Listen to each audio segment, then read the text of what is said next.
Sex, sex, sex, sex, sex. Oh my gosh, we said the word sex. Today we're gonna go over 7 fun points on how sex is like investing.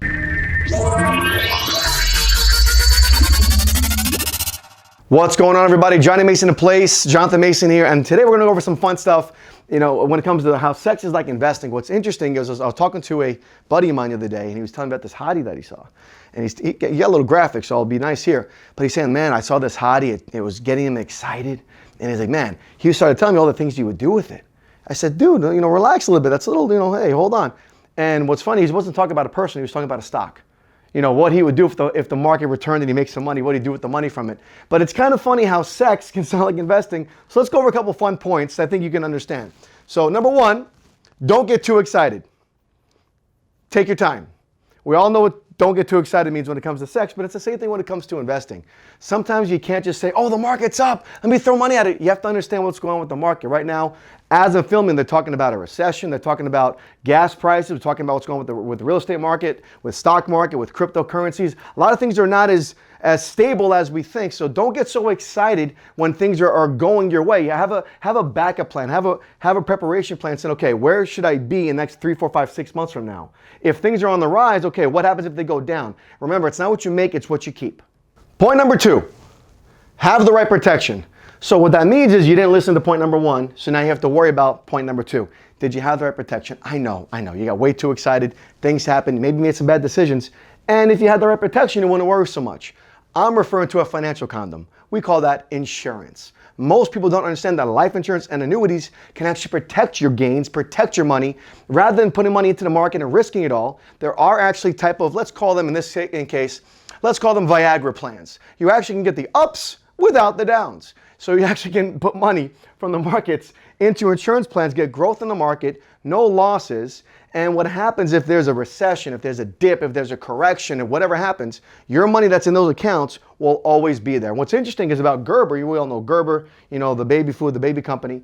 Gerber actually got into the insurance business for a reason. Interesting. Maybe one day Gerber and Trojan will get together, who knows? Point number 3, keeping it simple is boring, but it gets the job done. So are you in the bottom or the top? I'm referring to your investment plan, your investment portfolio. Are you at the bottom or the top? See, so many people buy too high and they sell too low. They're actually losing that way. An old school, very simple way of saving money for the future is called dollar cost averaging. Dollar cost averaging means every week or every month, however you put money into these accounts, put the same in no matter what. If the market's high or if the market's low, just keep putting money in. If it's in a compounding account, which is what you really want, compound interest, if you keep doing that over time, no matter what, you should end up ahead. No matter what, you just got to keep doing it. That's why they call it dollar cost averaging. It's an average over time. It's an old school method, but still relevant today. Point number 4, you can do it yourself. There's some good advantages of doing it yourself. Number 1, when you download some apps, there's some free apps you can get from companies and carriers, investment companies that will give you the app, and you can start your own IRAs or some type of retirement per se portfolio, and they're not going to charge you for it. Now, there are some people that actually do charge you to set those accounts up. Here's the challenge. They're not doing anything for you. You're paying unnecessary fees for them to just do some paperwork. You can do that yourself and eliminate the majority of those fees. And at the same time, by you doing it yourself, number one, you get knowledge that you didn't have before that's going to last you for a lifetime.